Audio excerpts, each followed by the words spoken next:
The candlelight flickered across the gilded mirrors of the Pemberton ballroom, casting shadows that danced like ghosts of forgotten dreams. For 12 years, Eleanor Ashford had stood in those shadows, invisible among the glittering crowd, watching life happen to everyone else, until the night the most desired man in England crossed that crowded room and stopped directly in front of her. What happened next would shatter every rule of Victorian society and prove that sometimes being seen is worth risking everything. The carriage wheels rattled against the cobblestones of Mayfair, each turn bringing Eleanor Ashford closer to the gilded prison she had learned to endure with practiced grace. Through the fogged window, she watched the gas lamps illuminate the grand facades of townhouses that housed families whose names appeared in every society column, whose daughters married earls and viscounts, whose lives unfolded in a glittering trajectory she had long ago accepted would never be hers. At 30 years old, Eleanor had become a fixture of London's social season in the most unfortunate way possible, not as a celebrated beauty or an admired wit, but as a cautionary tale whispered behind ivory fans. "Poor Miss Ashford," they would murmur with a blend of pity and satisfaction. 12 seasons and still unmarried. Such a shame about the family's circumstances. The carriage lurched to a halt before the Pemberton residence, its windows blazing with candlelight, the sound of a string quartet spilling into the winter night. Eleanor's mother, sitting across from her in a gown that had been altered 3 times to remain fashionable, reached forward and squeezed her daughter's gloved hand. "Perhaps tonight will be different, dearest." Eleanor offered a smile that had been perfected over a decade of disappointment. "Of course, Mamma." But they both knew the truth that hung between them, like the worn velvet of the carriage seats. Nothing would be different. Nothing ever was. Inside the Pemberton ballroom, Eleanor executed the familiar choreography of invisibility with the precision of a trained dancer.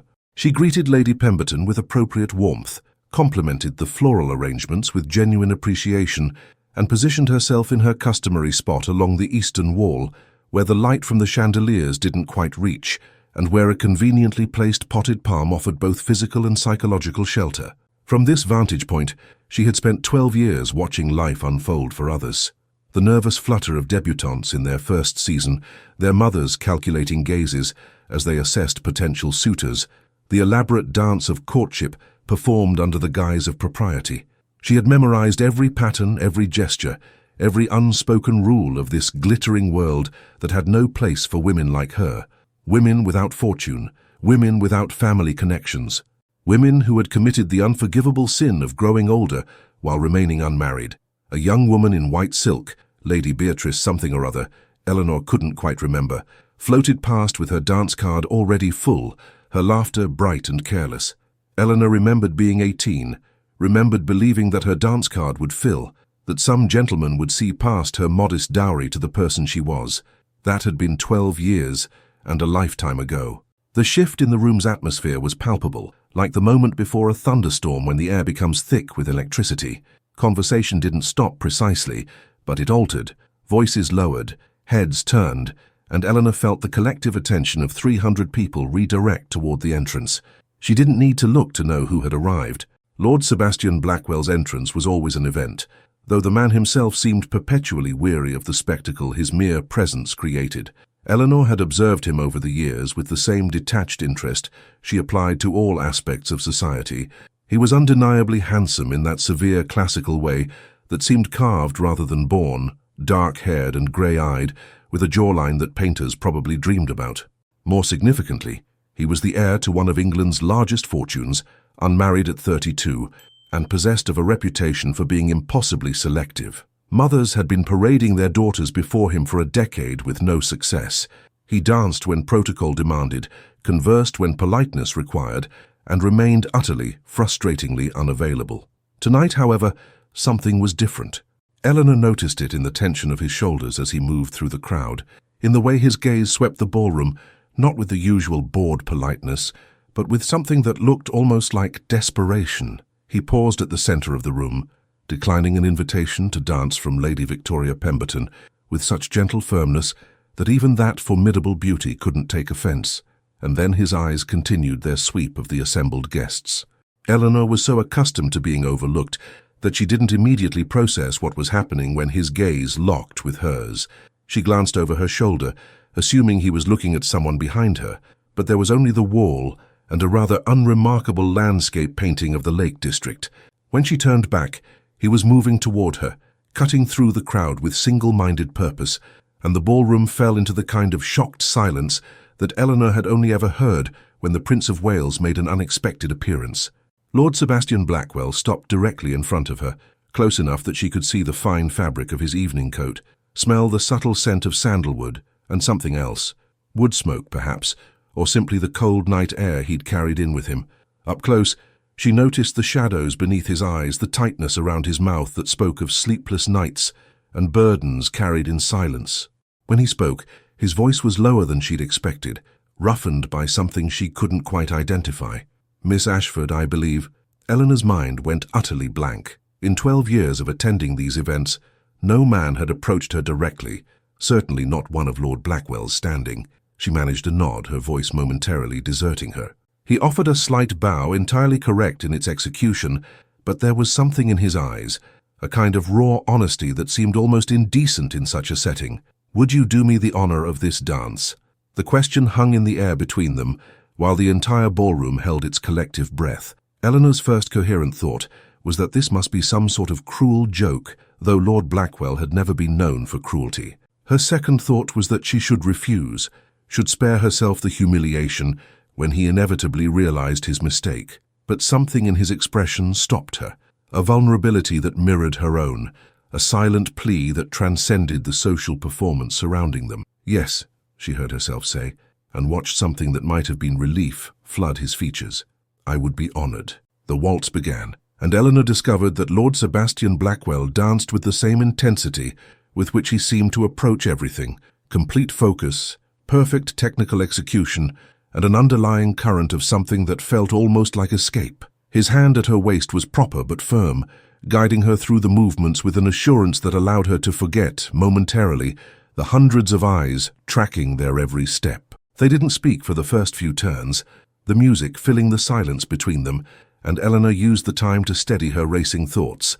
This couldn't be real. Any moment now, she would wake in her narrow bed in her mother's townhouse and realize this had been nothing more than a particularly vivid dream. But the hand holding hers was solid and warm. The ballroom continued to spin around them in a blur of candlelight and silk, and when Lord Blackwell finally spoke, his words shattered what remained of her equilibrium. "Thank you." She looked up at him, confused. "For what, my lord?" "For not asking me what I'm doing." His mouth curved in something that wasn't quite a smile. "For not giggling or blushing or trying to impress me. For looking as startled as I feel." Eleanor didn't know how to respond to such raw honesty. It violated every rule of polite conversation, stripped away the careful artifice that governed interactions between men and women in their world. I'm not entirely certain this is actually happening," she admitted, surprising herself with her own candor. This time his smile reached his eyes, transforming his severe features into something unexpectedly warm. "That makes two of us." The conversation that followed was unlike any Eleanor had experienced in 12 years of forced social interactions. Lord Blackwell, "Please call me Sebastian, at least while we're speaking honestly," asked her opinions on things that mattered, what she thought of Tennyson's latest work, whether she believed the new reforms in education would make any meaningful difference, what she did with her days beyond attending events like this. She found herself answering with a frankness that would have horrified her mother, telling him about the book she read, the small school for working-class children she volunteered at twice a week, her belief that most of society's rules were designed to keep people trapped rather than protected. He listened with an intensity that was almost unsettling, as though her words carried weight he'd been searching for. When the waltz ended, he didn't immediately release her hand. "Miss Ashford, Eleanor, if I may." She nodded, too overwhelmed to protest the familiarity. "Would you permit me to call upon you?" The ballroom was still watching, society's judgment hovering like a vulture, but for the first time in 12 years, Eleanor found she didn't particularly care. "Yes," she said, and felt the word reshape her world. "I would like that very much." The scandal erupted before Eleanor had even returned home that evening. By the time her carriage pulled up to the modest townhouse in Bloomsbury that her mother maintained on the remnants of her late husband's estate, 3 calling cards from society matrons had already been delivered, their wives suddenly eager to renew acquaintances that had been allowed to languish for years. Eleanor's younger sister, Charlotte, 18, and in her first season, practically vibrated with excitement. "Eleanor, everyone is talking about it. Lord Blackwell danced with you, Lord Blackwell." Mama nearly fainted when Lady Thornbury told her. "What did he say? What was he like? Is he as handsome up close as he appears from across the room?" Eleanor removed her gloves slowly, still processing the evening's events with a sense of unreality that hadn't diminished with distance from the Pemberton ballroom. He was unexpected. Her mother appeared in the doorway of the small sitting room, her face displaying a complex mixture of hope and terror that Eleanor recognized all too well. "Dearest, you must tell us everything. Every word, every gesture. This could be, well, we mustn't get ahead of ourselves, but..." She trailed off, unable to voice the hope that had been systematically destroyed over 12 unsuccessful seasons. The flowers arrived the next morning. Not the typical formal arrangement one might expect, but an armload of winter roses, white and cream with the faintest blush of pink at their hearts, their scent filling the small entrance hall of the townhouse. The card was simple, the handwriting bold and slightly irregular, as though the writer had been in a hurry or perhaps had insisted on writing it himself rather than delegating to a secretary. "Thank you for the most honest conversation I've had in years. If you are willing, I should like to continue our acquaintance. Yours in hope, S.B." Eleanor stood in the hallway for a long moment, the card trembling slightly in her hand, and allowed herself something she had forbidden for 12 years, the dangerous bloom of hope in her chest. Her mother appeared at her shoulder, reading the card over her arm, and Eleanor felt her mother's hand grip her own with almost painful intensity. "Oh, Eleanor, oh, my darling girl." Charlotte, more practical despite her youth, voiced the fear they all felt. "But why her? Why now? Everyone will want to know, and they won't be kind in their speculation." It was a valid question, one that Eleanor had been asking herself since the moment Lord Sebastian Blackwell had crossed the ballroom floor. She was 30 years old, without fortune or family connections, relegated to the margins of society for so long that most people no longer noticed her presence. What could possibly have prompted the most eligible man in England to single her out? The answer, when it came, was more complicated than Eleanor could have anticipated.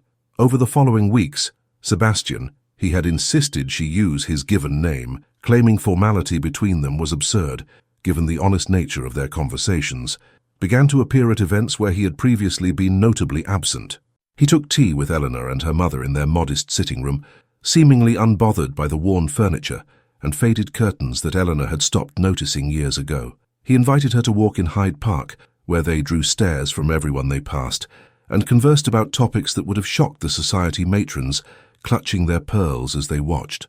He sent books he thought she might enjoy, accompanied by notes that revealed a man of considerable intelligence and surprising vulnerability. What emerged from these interactions was a portrait of someone fundamentally lonely, despite, or perhaps because of, his position in society. Sebastian had been groomed since childhood to inherit one of England's great fortunes and the responsibilities that came with it. Every aspect of his life had been carefully orchestrated by his mother, the formidable Lady Catherine Blackwell, a woman whose social ambitions were legendary and whose control over her son's life had been absolute. He had been educated at the finest schools, introduced to the right people, expected to marry appropriately and produce heirs who would continue the Blackwell legacy. What no one had ever asked him was what he wanted.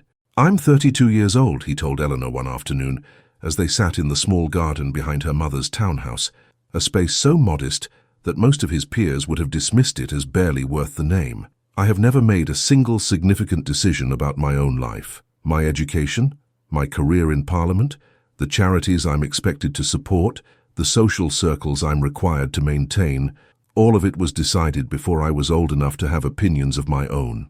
Eleanor, who had spent 12 years learning to listen rather than speak, heard what he wasn't saying. "And your marriage?" His smile was bitter. "Especially my marriage. My mother has been parading potential brides before me since I was 25. All of them beautiful, accomplished, impeccably connected, all of them perfectly suitable. But I couldn't bear the thought of spending my life with someone who wanted the title, the fortune, the position, everything except the actual person who came with those things." He turned to look at her, and Eleanor saw in his eyes the same desperate loneliness she'd been carrying for years. "Do you know what it's like to be constantly surrounded by people and utterly alone?" Eleanor thought of 12 years standing against walls, watching life happen to other people, being physically present but socially invisible. "Yes," she said quietly, "I think I do." The invitation to the Blackwell country estate arrived with far less fanfare than the flowers, but carried far more weight. Lady Catherine Blackwell requested the pleasure of Miss Eleanor Ashford's company for a weekend party at Blackwell Manor, a sprawling estate in Surrey that was legendary for both its beauty and its impeccable social gatherings. Eleanor's mother read the invitation 3 times, as though expecting the words to rearrange themselves into something less extraordinary. "She wants to meet you," Charlotte said, stating the obvious with the bluntness of youth. "She wants to assess you," Eleanor corrected, understanding the reality with a clarity born of years observing society's mechanisms. "Lord Blackwell has been paying me attention for nearly a month. His mother wants to determine whether I'm a genuine threat to her plans." "And are you?" her mother asked softly. Eleanor looked down at the heavy cream cardstock, the Blackwell crest embossed in gold, and felt the weight of 12 years of disappointment warring with the fragile hope that had been growing despite her best efforts to contain it. "I don't know," she admitted, "but I think I'd like to find out." Blackwell Manor was everything Eleanor had expected and worse. The estate sprawled across hundreds of acres of perfectly manicured grounds, the main house a testament to generations of wealth and privilege, its stone facade speaking of history and permanence that her own family had lost long ago. She arrived with her mother as chaperone, their modest luggage looking almost apologetic beside the leather trunks of the other guests. Lady Catherine Blackwell received them in the drawing room with a smile that never reached her eyes. She was a handsome woman in her late 50s, impeccably dressed and carrying herself with the absolute confidence of someone who had never questioned her place in the world. Her assessment of Eleanor was thorough and made no attempt at subtlety, taking in the quality of her gown, the style of her hair, the way she moved and spoke and held her teacup. Eleanor felt like a specimen under glass, being examined for flaws. "Miss Ashford," Lady Catherine said, her voice carrying the cultured tones of generations of breeding, "my son speaks very highly of you. He is too kind, Lady Blackwell. Sebastian is many things, but kind is not typically one of them. Honest, perhaps. Intelligent, certainly. But kindness requires a softness that his position doesn't permit." It was a warning, delivered with perfect politeness but unmistakable in its intent. Eleanor met the older woman's gaze directly, drawing on 12 years of developing a spine, while everyone around her assumed she had none. "I believe kindness and strength are not mutually exclusive, Lady Blackwell. In fact, I would argue that genuine kindness often requires considerable strength." The weekend unfolded with excruciating attention to social ritual. There were walks in the formal gardens, where Eleanor was paired with Lady Victoria Pemberton in what was clearly meant to be a comparison. Lady Victoria, with her classical beauty, impeccable lineage, and family estate that rivaled the Blackwells' own. There were dinners where the conversation flowed around topics Eleanor was expected to contribute to, but not dominate. There were afternoons in the music room, where accomplished young ladies demonstrated their skills at the pianoforte, while Eleanor, who had learned to play on an instrument that was more often out of tune than not, remained silent. Through it all, Sebastian's presence was both comfort and torment. She would catch his eye across the dinner table and see frustration there, a caged restlessness that mirrored her own growing sense of being evaluated and found wanting. Lady Catherine's campaign was subtle but relentless. Every interaction designed to remind Eleanor of exactly how far beneath Sebastian's station she truly was. On the second evening, as guests gathered for after-dinner entertainment, Lady Catherine made her move with the precision of a general deploying troops. "Lady Victoria, perhaps you would favor us with a performance. I understand you've been studying with Maestro Bellini." Lady Victoria moved to the pianoforte with practiced grace, her gown a confection of silk and lace that probably cost more than Eleanor's mother's annual income. Her performance was technically flawless, the notes cascading through the music room with crystalline precision. The assembled guests applauded with genuine appreciation, and Lady Catherine's satisfied smile said everything about her expectations for her son's future. Eleanor excused herself quietly, slipping through the French doors onto the terrace, where the cool evening air provided relief from the suffocating atmosphere inside. She walked into the formal gardens, past perfectly trimmed hedges and marble statuary, seeking solitude to process the reality she could no longer avoid. She was a fool. Whatever had prompted Sebastian to notice her in the Pemberton ballroom, it couldn't withstand the weight of his mother's expectations, his social position, the vast gulf between her world and his. She had allowed herself to hope, and hope was a luxury women in her position couldn't afford. "Eleanor," She turned to find Sebastian emerging from the shadows of the garden path, still in his evening clothes, his expression tight with suppressed emotion. "I saw you leave. Are you all right?" "I'm fine," she lied because honesty suddenly felt too dangerous. "I simply needed some air." He moved closer, close enough that she could see the tension in his jaw, the way his hands clenched at his sides, as though he was physically restraining himself. "I'm sorry for all of this. My mother's machinations, Victoria's presence here, the entire performance designed to remind you of your place. It's unconscionable. It's reality," Eleanor corrected gently. "Your mother is protecting her family's interests. That's what mothers do. What about what I want?" The words came out rough, almost angry. "Does that matter to no one?" Eleanor felt something crack in her chest, a fissure of pain and longing she'd been trying desperately to contain. "What do you want, Sebastian?" He closed the remaining distance between them, and for a moment she thought he might actually touch her, might bridge the careful physical distance that propriety demanded. But he stopped just short, his voice dropping to something barely above a whisper. "I want to marry you." The silence that followed was broken only by the distant sound of music drifting from the house, someone else now performing, while society continued its elaborate dance. Eleanor stared at him, certain she must have misheard, that the stress of the weekend had finally fractured her grasp on reality. "You can't mean that.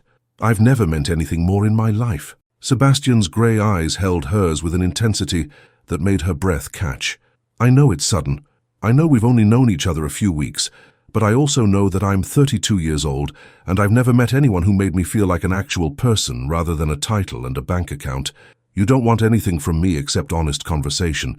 You don't perform for me or try to impress me or calculate how much influence I could give you. You're just yourself. And I find that I quite desperately want to spend my life with someone who allows me to be myself as well." It was the most romantic thing Eleanor had ever heard, and simultaneously the saddest. "Sebastian, I'm not asking you to love me," he interrupted, as though afraid of what she might say. "Not yet. Perhaps that will come. Or perhaps we'll build something different. A partnership, a friendship, a refuge from the expectations that have been crushing us both. But I am asking you to consider that we might be better together than we are alone." Eleanor looked at this man who had appeared in her life like something out of a fairy tale, who had seen her when she'd spent 12 years being invisible, who was offering her everything she'd stopped letting herself dream about. And she found herself asking the question that terrified her. "Do you actually want me, or do you just want to escape?" Sebastian flinched as though she'd struck him, and for a long moment he didn't answer. When he finally spoke, his voice carried the weight of absolute honesty. "I don't know if I can separate the two. Perhaps wanting you is my escape. But isn't that what marriage should be in some way? A sanctuary from the world? Not if the sanctuary is built on running away, rather than running towards something." She stepped back, needing the physical distance to think clearly. "Your mother will never accept this. Your position requires a certain kind of wife, and we both know I'm not her. This weekend has made that painfully clear."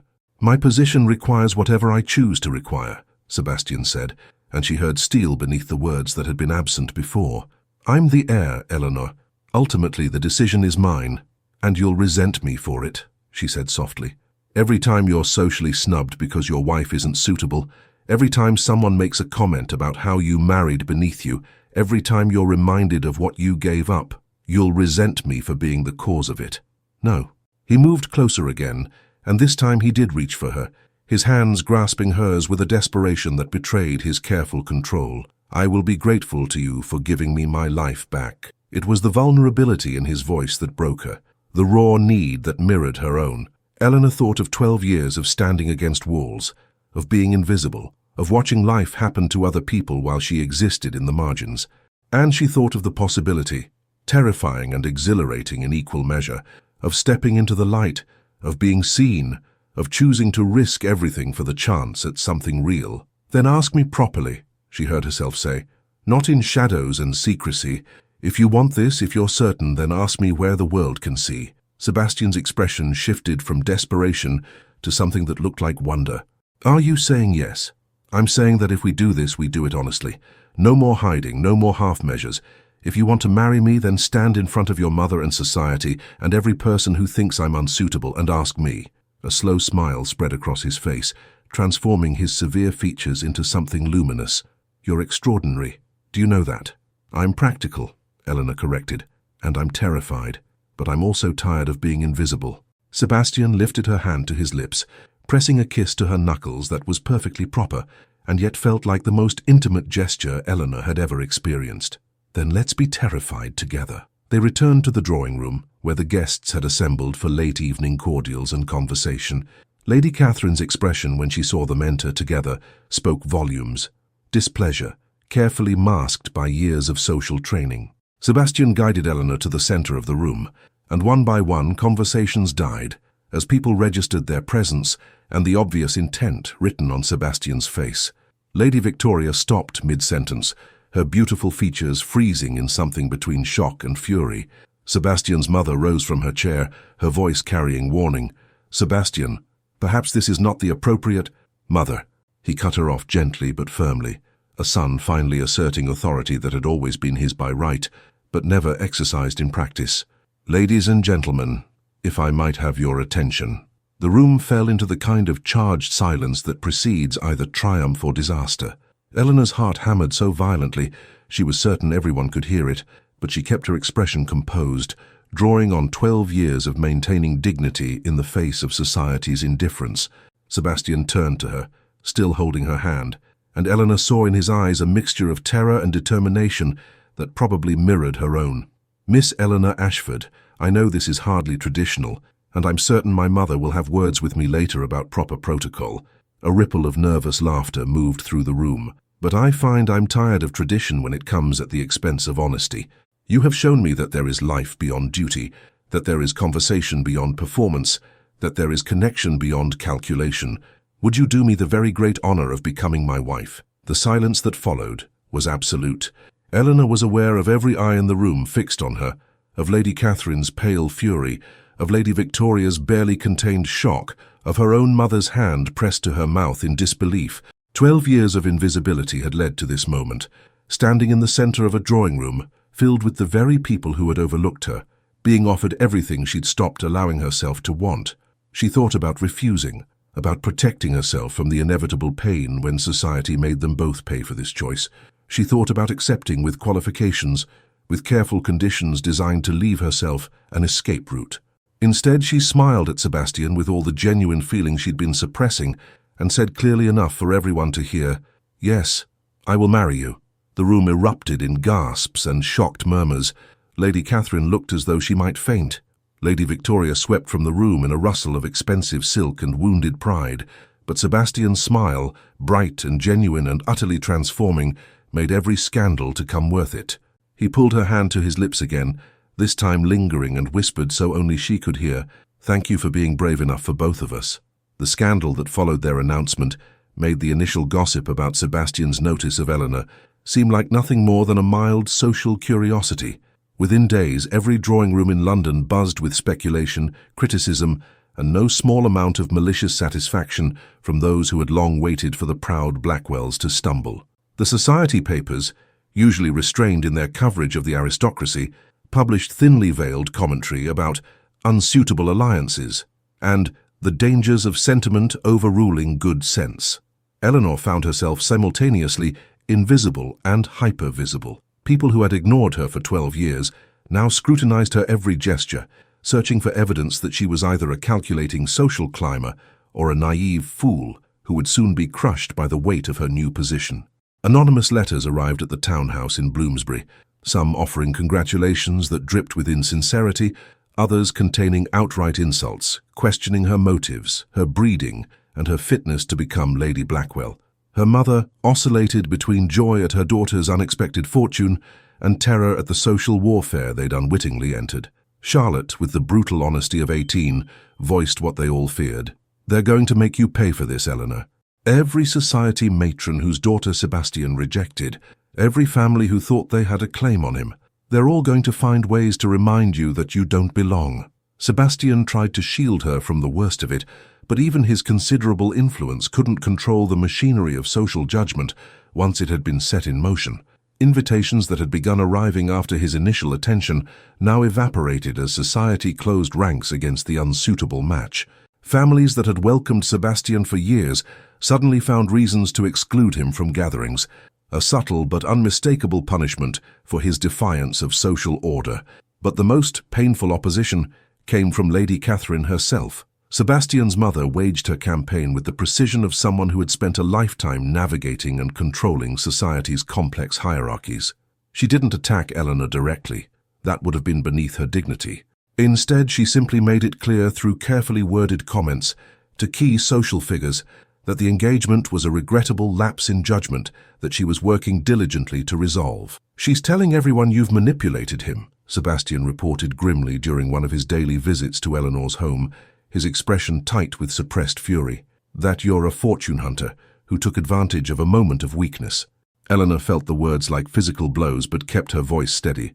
"Perhaps you should listen to her." He looked at her sharply. "What? Sebastian, be honest with yourself. Everything your mother is saying. It's what society believes, and with good reason. I have no fortune, no connections, nothing to recommend me, except that I was standing near you on a night when you were desperate enough to notice someone society had forgotten. What if she's right? What if this is a mistake?" The conversation they'd been avoiding since the night of his proposal had finally arrived, and Sebastian set down his teacup with enough force to rattle the saucer. "Do you want to end this?" Eleanor wanted to say yes, wanted to give them both an escape from the judgment and scandal and social warfare that was only beginning, but she found she couldn't lie, not to him, not about this. "No," she admitted quietly, "but I think you need to be certain, truly certain, because once we marry there's no going back. You'll be the man who married the Wallflower, who chose unwisely, who let sentiment override good sense. That's what they'll say for the rest of your life. Can you live with that?" Sebastian was quiet for a long moment, and Eleanor braced herself for the gentle letdown, the rational argument for why they should end this before it went any further. Instead, he reached across the small table between them and took her hand, his grip firm and sure. "There's something I need to tell you, something I should have told you before I proposed, but I was afraid it would make you refuse me." Eleanor's heart sank. "What is it?" 8 years ago I was in love. Or I thought I was. I'm not entirely certain I knew what love meant at the time. Her name was Caroline, and she was a governess in the household of a family friend. We met at a garden party, and for a few months I believed I'd found exactly what I was looking for. Someone who wanted me rather than my title. He paused, and Eleanor saw old pain surface in his expression. "My mother discovered the relationship and forbade me from seeing her. When I refused to end it, she dismissed Caroline from her position and made certain she couldn't find employment anywhere in London. I was 24 and believed I could protect her, that my position meant something. I was wrong." "What happened to her?" Eleanor asked, though part of her didn't want to know. "She took her own life 3 months later, jumped into the Thames one night when she couldn't find work and had nowhere to turn."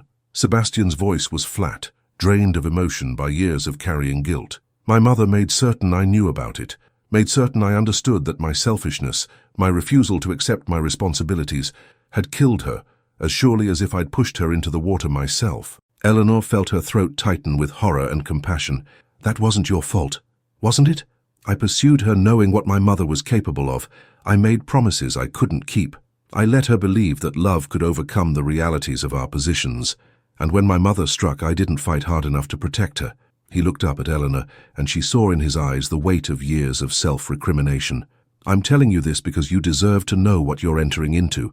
My mother is ruthless when she believes her family's interests are threatened, and I have a history of failing to protect the women I claim to care about." The revelation hung between them like smoke from a guttered candle. Eleanor understood now the shadows she'd seen in Sebastian's eyes, the careful control he maintained, the way he'd approached their relationship with equal parts hope and terror.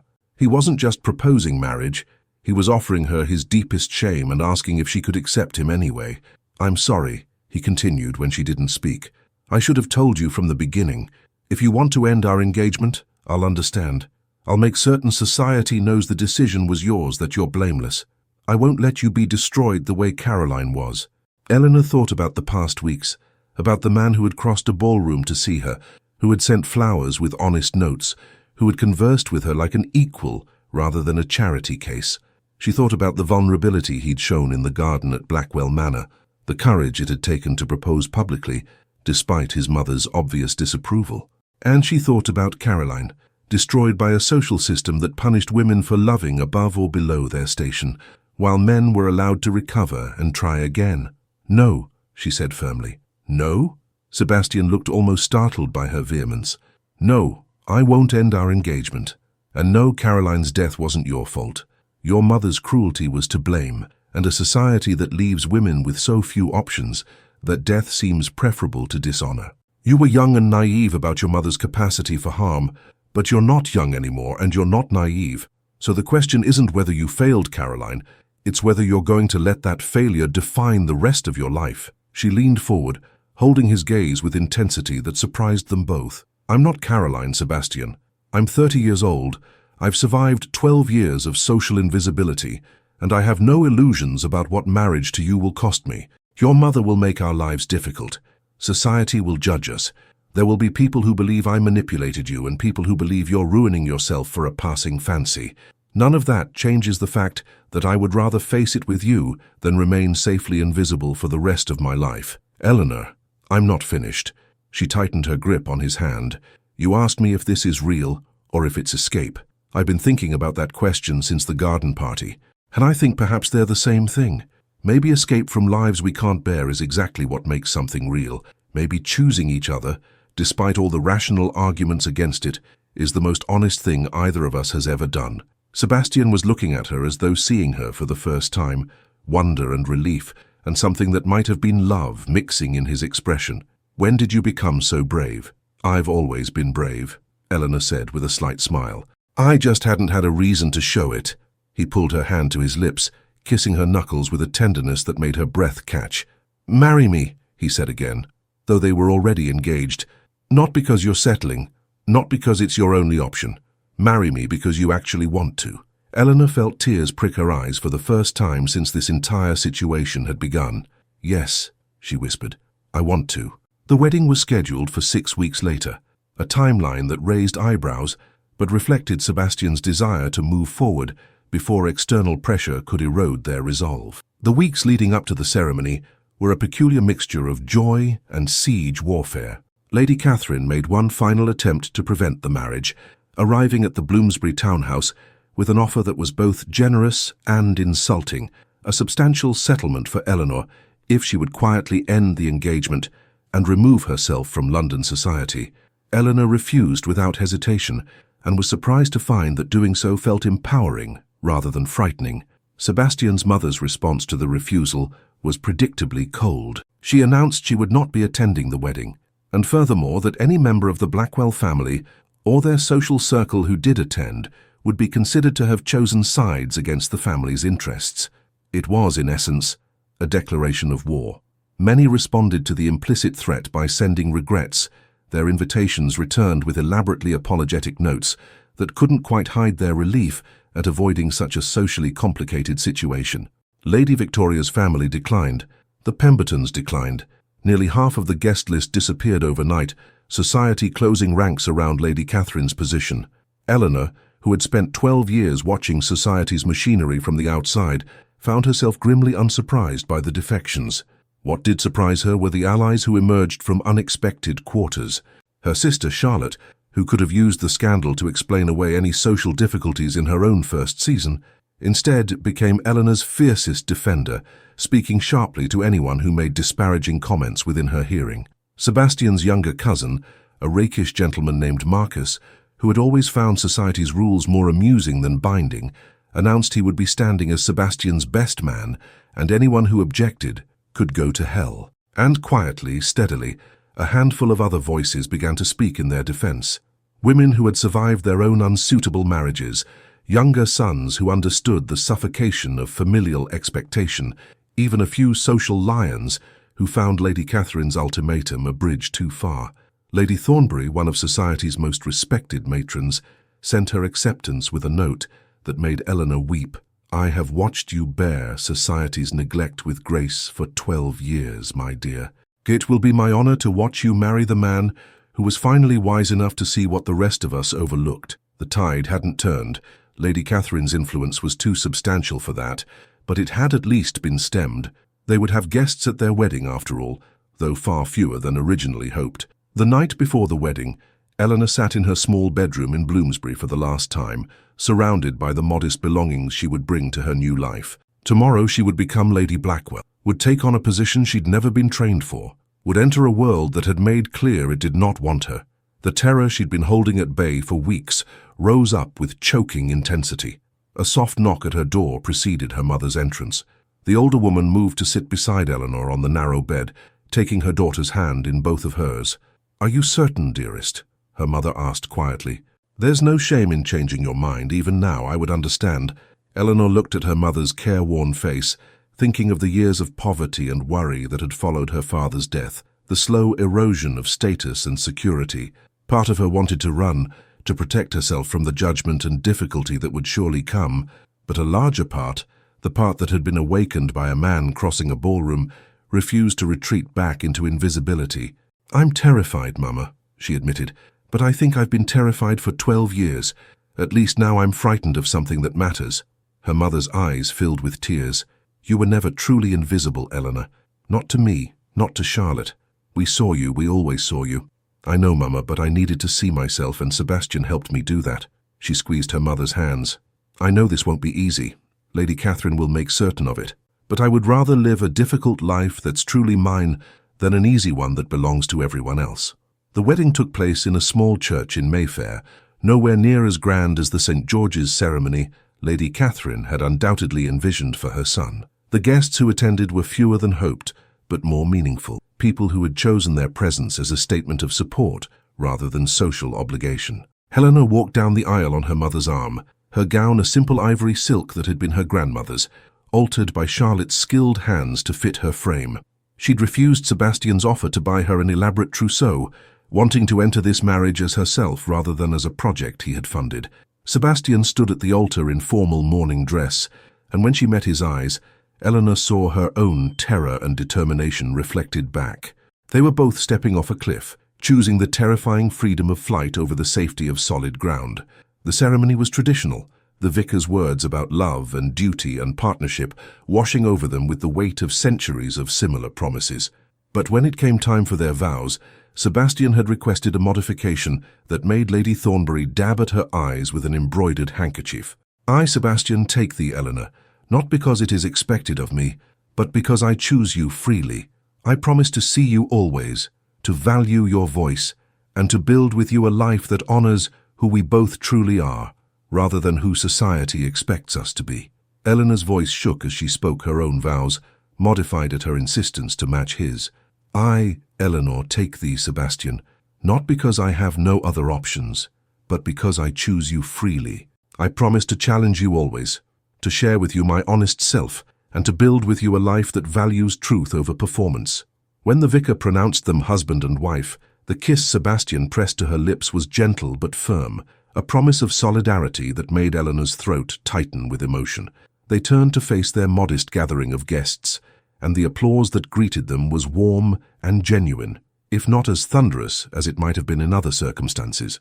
The wedding breakfast was held at a hotel rather than a grand estate, another modification necessitated by Lady Catherine's boycott, but the food was excellent, the champagne flowed freely, and the toasts offered by the guests who had come were heartfelt rather than merely polite.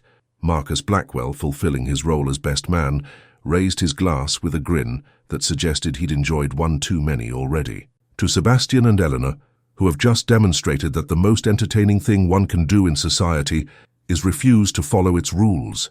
May your marriage be as scandalous as your courtship, and may you continue to horrify the proper people for decades to come."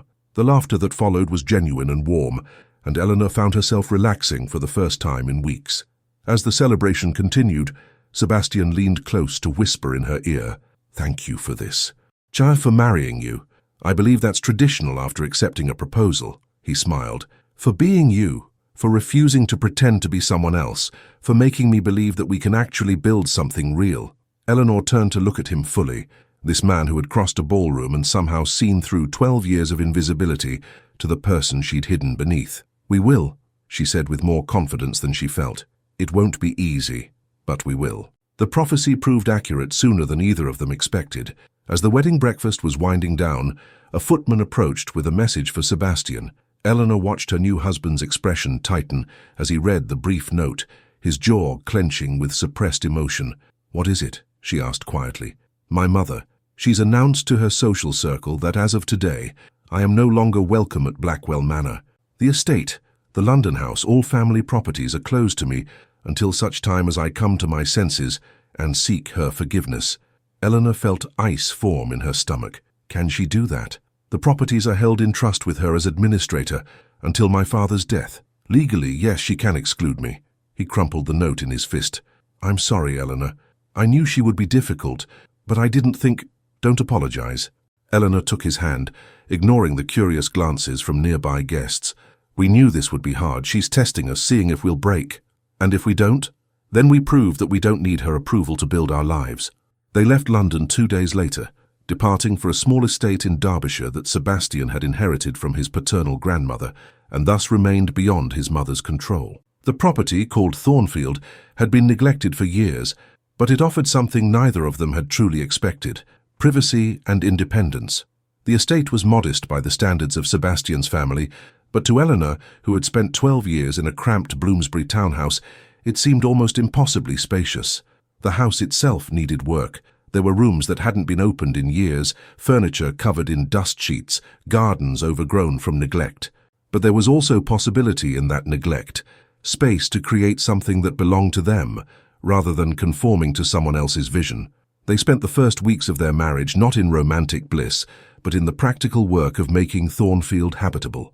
Sebastian, who had never been allowed to do anything as common as physical labor, threw himself into repairs with almost desperate energy. Eleanor found herself laughing as she watched her aristocratic husband learning to plane wood for window frames and puzzle out the mysteries of the estate's ancient plumbing system. I think you're enjoying this, she observed one afternoon, watching him examine a section of rotting floorboard with the intensity of a surgeon planning an operation. Sebastian looked up, pushing hair back from his forehead and leaving a smudge of dirt across his brow. I've never built anything in my life. Everything I have was inherited or arranged by my mother. This, he gestured at the half-repaired room, this is actually mine, ours. He corrected himself with a smile that was still slightly uncertain, as though he wasn't quite sure he had the right to claim such possessive connection. Eleanor moved to stand beside him, looking at the room with its peeling wallpaper and damaged floor, trying to see it through his eyes. It's not much. It's everything, Sebastian countered. It's a choice we made, a place we're creating. Do you know how extraordinary that is? She did, actually. After 12 years of accepting whatever scraps society offered, of making do with hand-me-downs and faded curtains, the ability to choose, even if it was choosing a dilapidated estate over a London mansion, was intoxicating. In the evenings, after days spent working on the house, they would sit in the small library that had been the first room they'd properly restored and talk. Not the careful, performative conversation of social gatherings, but honest exchanges about their pasts, their fears, their slowly forming hopes for the future. Sebastian told her about growing up under his mother's exacting expectations, about the constant pressure to be perfect, to never show weakness or doubt. Eleanor shared her own history, the shock of her father's death and the subsequent loss of social standing, the humiliation of the early seasons when she'd still believed things might change, the gradual acceptance of invisibility as protection. I think I became a wallflower deliberately, she admitted one night, curled in a chair by the fire, while Sebastian sprawled on the sofa opposite, their posture alone a rebellion against the formal propriety they'd both been raised to maintain. After the first few seasons of being overlooked, I realized that being seen was too painful. If no one noticed me, no one could reject me. Sebastian was quiet for a moment, then said softly, "But no one could choose you either." "No," Eleanor agreed, but that felt safer than hoping and being disappointed again. And now, she looked at him across the fire-lit room, this complicated man who had offered her everything and required her to be brave enough to accept it. "Now I'm terrified constantly, but I'm also more alive than I've been in 12 years. Sebastian rose and crossed to her chair, kneeling beside it so they were at eye level. "I want you to know something," he said seriously. "What happened with Caroline? I will never let that happen to you. If my mother tries to hurt you, if society becomes unbearable, if any of this becomes too much, we'll run. We'll go to the continent, to America, anywhere you want. I won't let you be destroyed by this." Eleanor cupped his face in her hands, feeling the slight roughness of his jaw where he'd neglected to shave properly, one more small rebellion against the perfect polish he'd maintained his entire life. "I'm not Caroline," she said gently. "I'm not fragile, and I don't need you to rescue me. I need you to stand beside me while we figure out how to live honestly in a world designed for performance." The first real test of their resolution came 3 months into their marriage, in the form of a letter from Lady Catherine. The note was brief and cold, informing them that Sebastian's father had taken ill and requesting Sebastian's presence in London. Not Eleanor's presence. The exclusion was pointed and deliberate, just Sebastian's. Eleanor found him in the morning room, reading the letter with an expression of such conflicted pain that her heart ached for him. "You should go," she said quietly. He looked up sharply. "Without you? She's not inviting me, Sebastian, and he's your father. Whatever else is happening, you should see him. She's trying to separate us. If I go alone, she'll spend every moment trying to convince me to end our marriage. She'll use my father's illness as leverage, as proof that my behavior is causing him distress." Eleanor moved to sit beside him, taking the letter from his hands. "Then don't let her. Go see your father, make peace if you can, but come back to me. You say that as though it's simple. It is simple, it's just not easy." She met his eyes steadily. "I trust you, Sebastian. Do you trust yourself?" The question hung between them, cutting to the core of fears he'd been carrying since before they'd met. Could he stand up to his mother? Could he maintain boundaries in the face of familial pressure? Could he choose his wife over the approval he'd spent 32 years seeking? Sebastian left for London the next morning, and Eleanor watched his carriage disappear down the long drive to Thornfield with a knot of anxiety in her stomach she couldn't quite dismiss. She'd meant what she said about trust, but she also understood the powerful pull of family obligation, the guilt that could be wielded by a parent who knew exactly which wounds to probe. The days that followed were among the longest of Eleanor's life. She threw herself into work on the estate, meeting with tenants, reviewing accounts, learning the practical skills of estate management that her upbringing had never included. The steward, an elderly man named Mr. Winters, who had served Sebastian's grandmother, took to Eleanor with surprising warmth, seeming to appreciate her genuine interest in the property's welfare over the performative charity work she'd observed among society ladies. "You remind me of the old mistress," he told her one afternoon, as they reviewed plans for improving drainage in the lower fields. She didn't care for London either, said the real work was here, with the land and the people who lived on it. Eleanor felt oddly moved by the comparison to a woman she'd never met, but whose home she was trying to make her own. Did she love it here? "Loved it fierce," Mr. Winters said with a smile. Said she felt freer in Derbyshire than she ever did in all those grand London houses. "I think you understand that feeling, my lady." A week after Sebastian's departure, Eleanor received her own letter, not from Lady Catherine, but from her sister Charlotte. The note was brief but urgent. "Come to London immediately. Sebastian needs you, though he hasn't said so. Lady Catherine is being impossible, and he's caught between duty to father and duty to you. Please come." Eleanor was on the road within 2 hours, bringing only her maid and a small trunk, driven by an anxiety that had been building since Sebastian's departure. She arrived in London late in the evening and went directly to the Blackwell London townhouse, a magnificent structure in Belgravia that she had never entered despite being married to its heir. The butler who answered the door looked torn between duty and shock at her unexpected appearance. "Lady Blackwell, that is, Lady Catherine has not—" "I'm here to see my husband," Eleanor said firmly. "Is Lord Blackwell in residence?" "He is, my lady, but—" "Then please inform him that I'm here." She stepped past the butler into the marble entrance hall with a confidence she didn't entirely feel, and waited. Sebastian appeared at the top of the grand staircase within moments, and Eleanor saw immediately that Charlotte had been right to summon her. He looked exhausted, his face drawn with strain, his careful control fraying at the edges. "Eleanor," he descended the stairs quickly. "What are you doing here? I didn't send for you." "Charlotte did. She seemed to think you needed reinforcement." "I told her not to worry you." "Sebastian." Eleanor took his hands, lowering her voice. "Tell me what's happening." Before he could answer, a cold voice cut through the entrance hall. "How dare you enter this house uninvited?" Lady Catherine stood in the doorway of the drawing room, magnificent in black silk, her expression as frozen as a winter lake. Eleanor had never seen such concentrated disapproval directed at another human being. "I'm not uninvited," Eleanor said, keeping her voice steady. "I'm Sebastian's wife. This is his home, which makes it mine." "This home belongs to the Blackwell family," Lady Catherine said icily. "A distinction you would understand if you possessed any real breeding." "Mother," Sebastian's voice was low and dangerous, "you will not speak to my wife that way." "Your wife," Lady Catherine's laugh was bitter. That gutter snipe you married in a moment of rebellion. She is not welcome here. Not while I draw breath. Eleanor felt Sebastian tense beside her, saw him drawing breath for what would undoubtedly be a devastating response, and realized with sudden clarity that this was the moment that would define everything. If Sebastian defended her through anger, Lady Catherine would dismiss it as foolish passion. If Eleanor retreated, Lady Catherine would know she could be intimidated. What was needed was something neither of them expected: dignity without apology. Lady Catherine, Eleanor said quietly, stepping slightly forward, I understand that you believe I'm not suitable to be your son's wife. You're not alone in that opinion. I've heard it from dozens of people over the past months, and I expect I'll continue hearing it for years to come. She paused, making certain she had the older woman's attention. But here's what you seem to have failed to understand. I don't care. I didn't marry Sebastian for your approval or society's acceptance.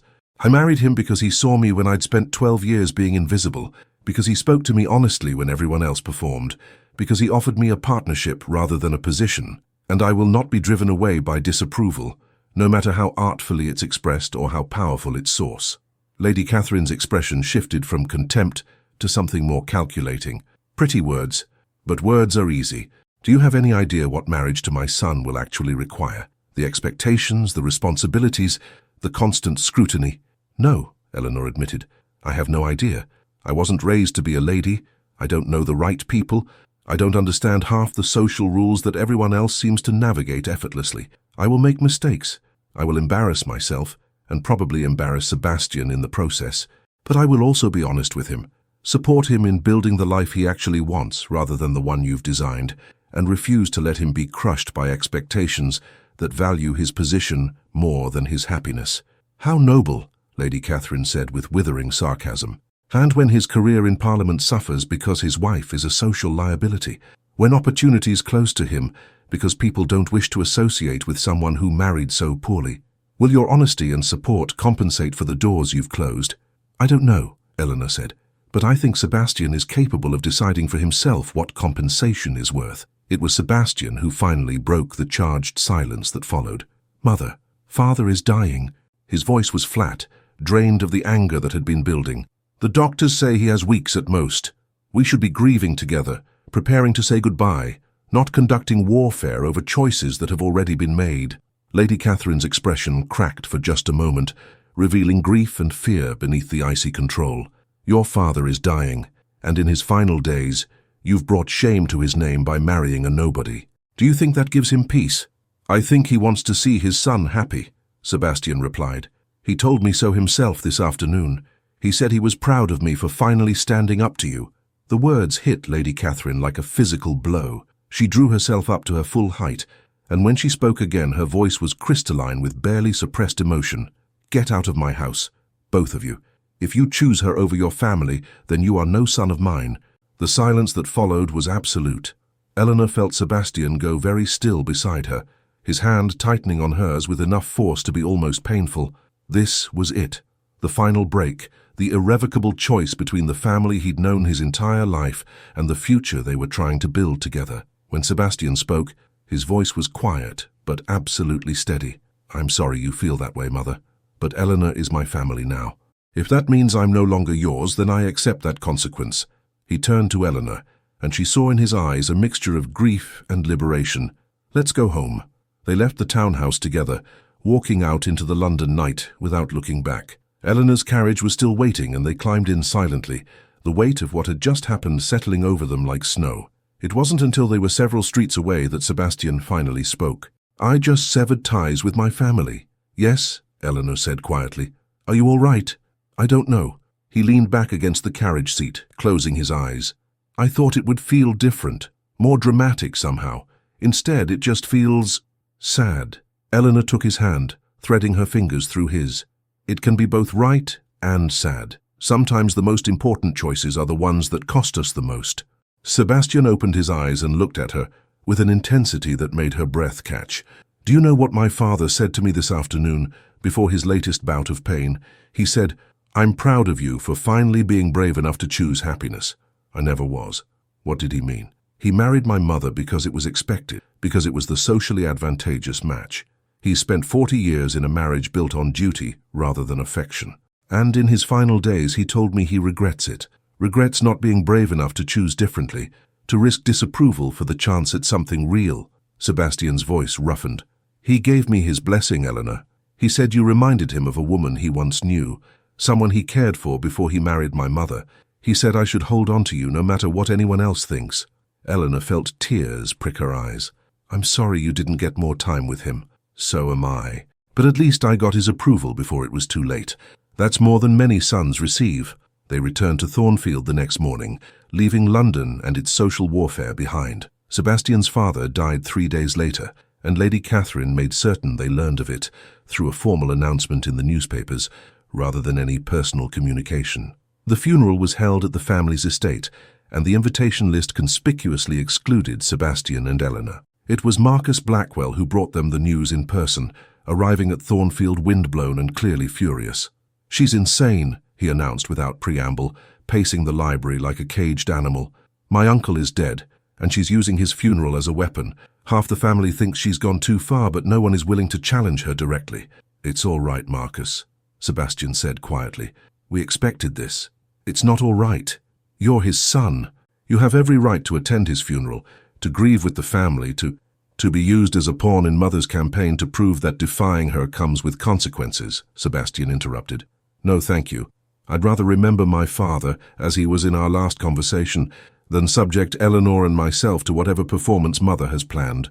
Marcus finally stopped pacing, looking between them with a mixture of admiration and concern. You're both remarkably calm about being disinherited, excluded, and socially ostracized. We're not calm, Eleanor said. We're simply choosing which battles matter, and my father's funeral isn't one of them. Your uncle gave us his blessing, Sebastian said. He told me to choose happiness over approval, attending a funeral where we're not wanted, where our presence would cause scene and distract from properly honoring his memory, doesn't serve anyone. In the weeks following Lord Blackwell's death, Eleanor and Sebastian settled into a rhythm of life at Thornfield that was utterly unlike anything either had experienced before. They woke when the sun rose rather than when servants arrived with breakfast trays. They worked alongside the estate staff on repairs and improvements, earning calluses and backaches and a satisfaction that came from physical labor rather than social performance. They ate simple meals in the kitchen rather than elaborate dinners in formal dining rooms. They sat together in the evenings, reading or talking or simply existing in companionable silence. It was, Eleanor realized one afternoon, as she worked in the garden, she was slowly bringing back to life the first time in her entire life that she felt genuinely free. Not invisible as she'd been in London, not performing as she'd learned to do at social events, but simply herself without apology or explanation. Sebastian found her there as the sun was setting, dirt under her fingernails and her hair escaping its pins, and the smile he gave her was brighter than she'd ever seen. You look happy. I am, Eleanor said, surprised to realize it was true. I'm filthy and exhausted, and we have 17 different problems with the estate that we're trying to solve, but I'm happy. Good. He sat beside her on the stone bench, close enough that their shoulders touched. I got a letter today, from Marcus. Eleanor tensed, afraid of what news might be coming from London.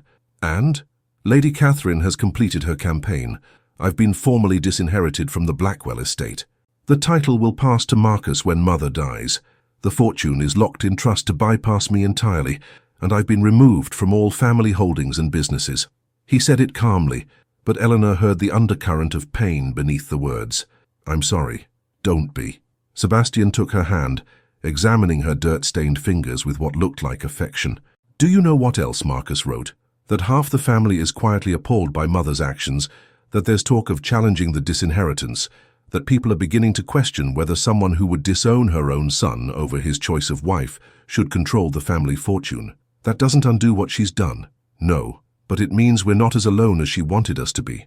And more importantly, he looked at her directly, grey eyes serious, it means we're free, truly free.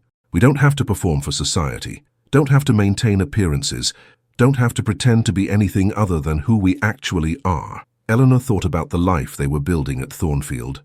Imperfect and difficult, but undeniably theirs. Is it enough? This life without the title and fortune you were raised to inherit? Ask me again in a year, Sebastian said.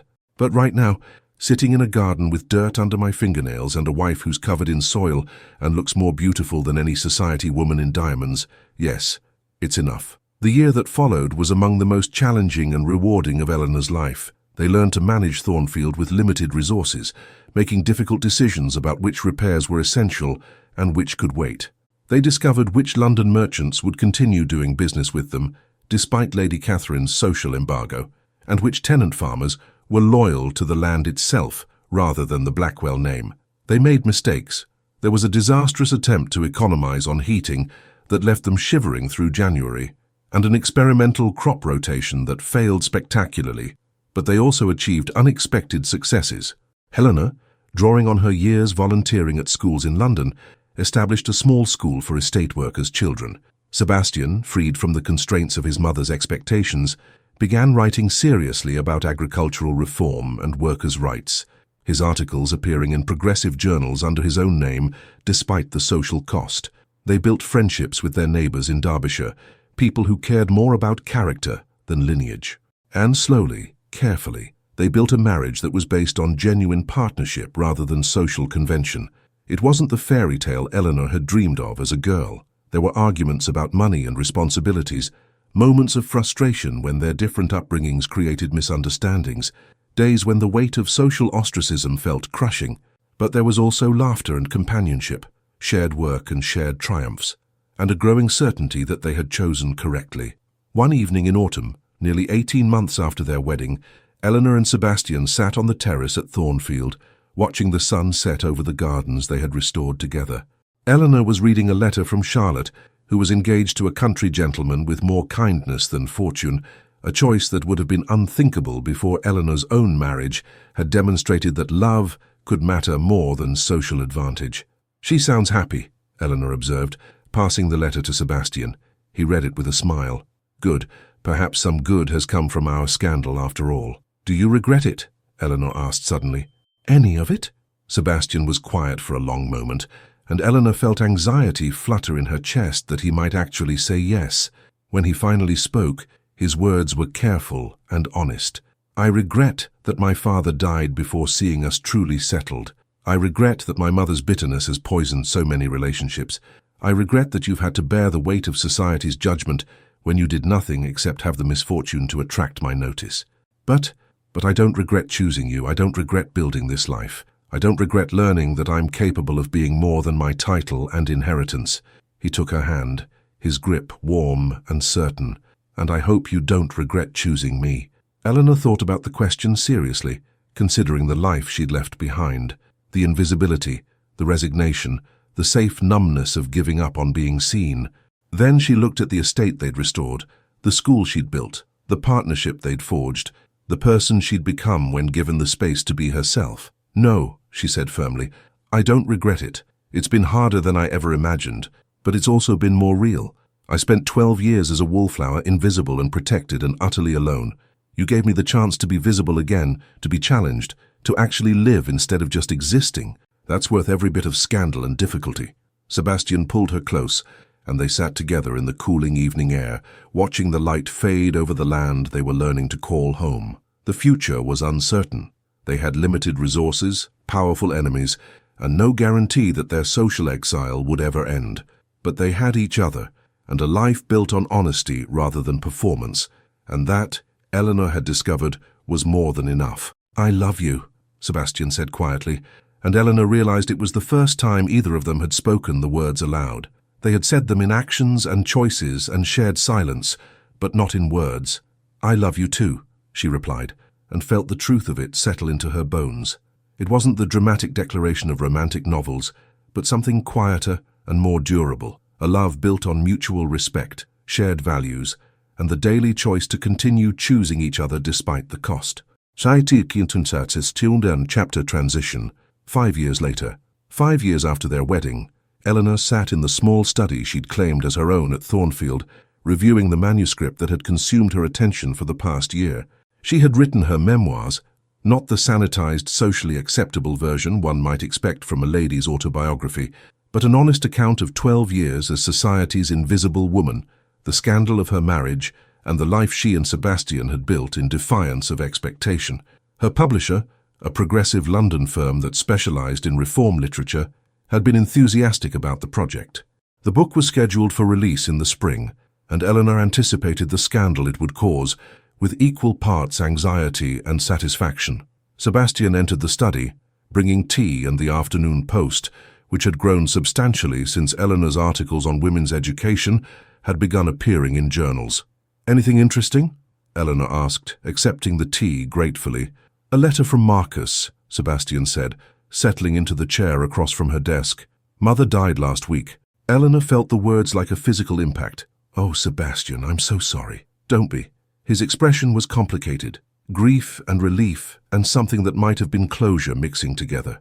"She had a stroke. Died instantly, according to Marcus. He says the funeral was yesterday." The silence that followed was heavy with unspoken thoughts.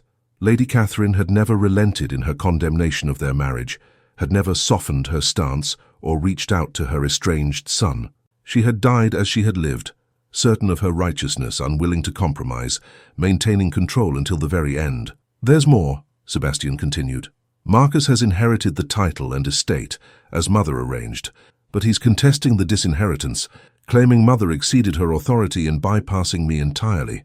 He says the lawyers believe he has a strong case." Eleanor set down her teacup carefully. "What does that mean?"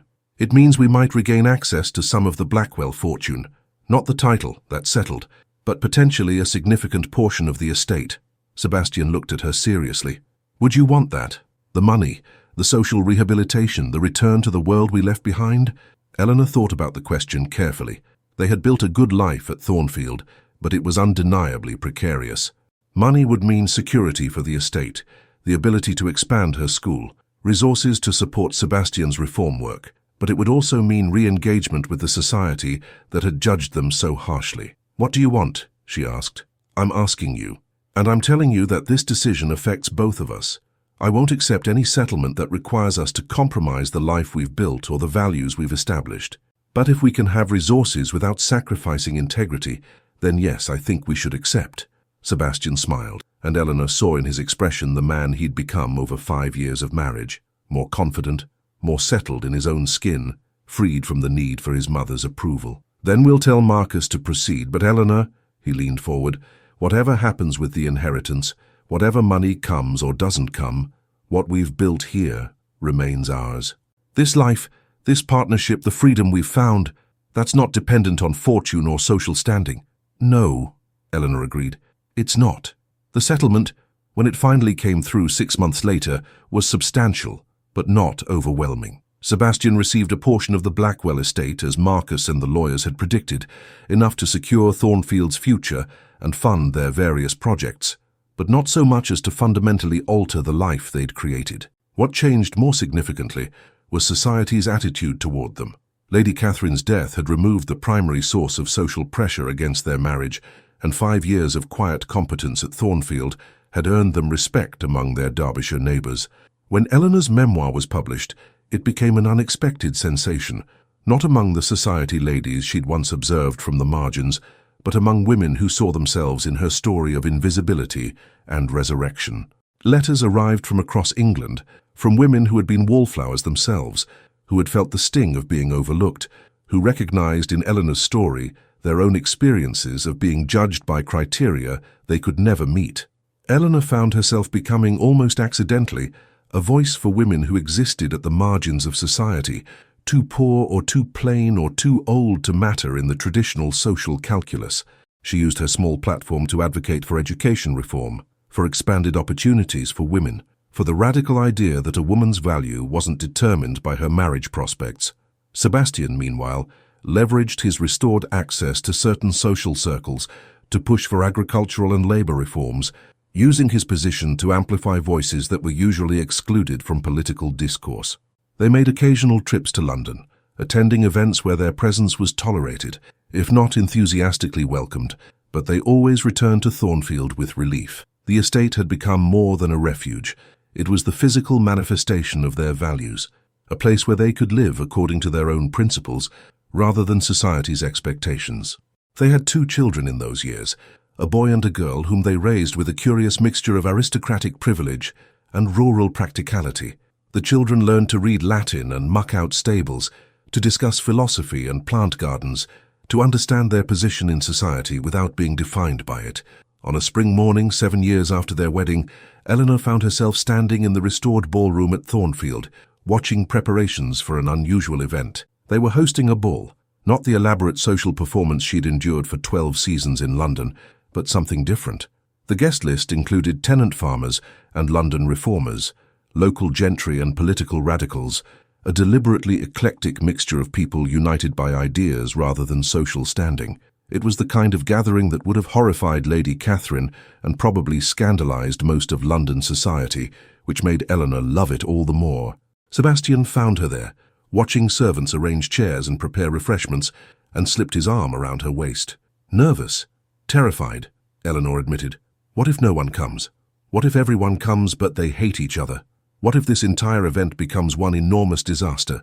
Then it will be our disaster, Sebastian said cheerfully, and we'll survive it together, just as we've survived everything else. Eleanor leaned into him, drawing comfort from his solid presence. 7 years of marriage had taught her that his optimism wasn't naivety, but choice, a deliberate decision to focus on possibility rather than catastrophe. She was still learning that lesson herself, still fighting the instinct to prepare for disappointment that 12 years of invisibility had ingrained. The ball that evening exceeded Eleanor's cautious hopes. The eclectic gathering she'd feared might be awkward instead proved fascinating. Farmers discussing crop rotation with university professors, society ladies who defied family expectations to marry for love, sharing stories with governesses and shop owners, everyone united by curiosity and goodwill. Near midnight, as the party showed no signs of winding down, Eleanor slipped away to the terrace for air and found herself standing in almost the exact spot where she'd stood 7 years earlier on her first visit to a Blackwell property. How different that night had been, herself desperately uncertain, Lady Catherine coldly evaluating, Sebastian caught between filial duty and personal desire. She heard footsteps behind her and knew without looking that it was Sebastian joining her. "You disappeared," he said mildly. "I was remembering the first time I stood here. How terrified I was, how certain I was that I didn't belong in your world. And now I know I was right. I didn't belong in that world, but that's because that world was built on performance and cruelty and maintaining hierarchies that hurt people. So we built a different world, one where belonging is based on character rather than birth." Sebastian moved to stand beside her, looking out over the gardens they'd restored together, the estate they'd transformed from neglected inheritance to thriving community. "Do you ever wonder what would have happened if I hadn't crossed that ballroom?" Eleanor considered the question. "I would have continued being invisible. Eventually my mother would have died, Charlotte would have married, and I would have become that unmarried aunt who lives in the corner room and is trotted out for family occasions. I would have been safe and utterly alone. I would have married someone suitable," Sebastian added quietly. "Lady Victoria probably, or someone similar. I would have fulfilled my mother's expectations and been profoundly miserable for the rest of my life. Instead, I'm standing on a terrace with my extraordinary wife, listening to the sound of a party that violates every social convention I was raised to respect, and I'm happier than I ever thought possible." Eleanor turned to look at him, this man who had seen her when she was invisible, who had chosen her when it cost him everything, who had built with her a life that honored truth over performance. "Thank you," she said simply, "for crossing that ballroom, for seeing me, for being brave enough to keep choosing me, even when it was hard." "Thank you for being brave enough to let me," Sebastian replied, "for not running away when you had every reason to, for building this life with me, for showing me that there was more to existence than duty and expectation." They stood together in companionable silence, listening to music and laughter drift from the ballroom, and Eleanor thought about the journey that had brought them here. 12 years of invisibility, one night when everything changed, 7 years of building something real from the ruins of social expectation. It hadn't been easy. There had been scandal and judgment, loss and struggle, moments when giving up would have been simpler than continuing, but there had also been joy and partnership, growth and discovery, the profound satisfaction of living according to their own values rather than someone else's script. "Do you think we'll ever be fully accepted by society?" Eleanor asked. "Do you care?" Eleanor laughed. "Not really, but I'm curious. I think some people will always judge us," Sebastian said.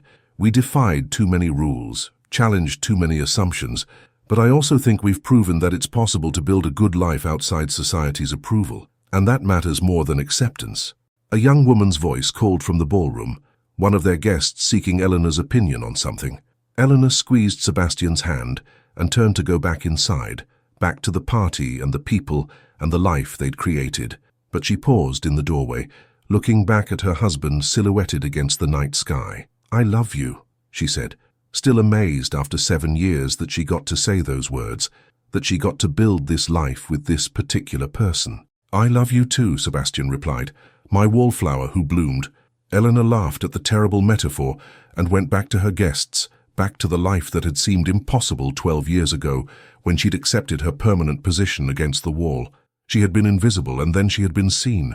She had been dismissed and then she had been chosen. She had been alone and then she had found partnership. The fairy tale hadn't ended with marriage. It had begun there. Everything since had been the hard, rewarding work of building something real from the raw materials of hope and choice and stubborn refusal to accept society's limitations. And if that meant being scandalous, unsuitable, and thoroughly inappropriate by the standards that had once defined her world, then Eleanor found she was perfectly content with the designation. Better to be an inappropriate woman, living an authentic life, than a proper lady slowly suffocating behind a mask of acceptability. She returned to her guests, to the laughter and conversation and messy complexity of the life she'd chosen, and was grateful for the courage to hope, for the man who had crossed a ballroom, for the chance to prove that being seen was worth every risk. The music swelled, and Eleanor let herself be drawn into the dance, no longer a wallflower, but a woman fully, defiantly, joyfully alive. Dear listener, thank you for staying with us through Eleanor's journey from invisibility to light. Her story reminds us that sometimes the most courageous thing we can do is allow ourselves to be truly seen, flaws, fears, and all. In a world that often measures worth by appearance, position, and perfection, Eleanor chose something far more radical: authenticity. She chose truth over performance, connection over approval, and love over safety. And in doing so, she discovered that real happiness isn't found in meeting everyone else's expectations. It's built in the quiet moments when we finally give ourselves permission to be enough, exactly as we are. Perhaps you've felt invisible too. Perhaps you've stood on the sidelines, watching life happen to others while wondering when it would be your turn. If Eleanor's story touched your heart, know that you're not alone. We are a community that believes in second chances, in the power of being seen, in the courage it takes to step out of the shadows and into the light. If this story spoke to you, we would be honored if you would subscribe to our channel and join us for more tales of resilience, redemption, and the quiet revolutions that happen when we choose love over fear. Click the bell icon so you never miss a story, because another beautiful journey awaits, and we'd love for you to be part of it. Share this story with someone who needs to hear it. Comment below and tell us, have you ever felt invisible? What gave you the courage to step into the light? Until our next story, may you find the courage to be seen, the strength to be authentic, and the peace that comes from choosing your own path. May your heart rest in the knowledge that you are worthy, not because of what you achieve, but simply because you exist. Another tale of love, courage, and transformation awaits. Stay with us. With gratitude and light, Ravensbridge,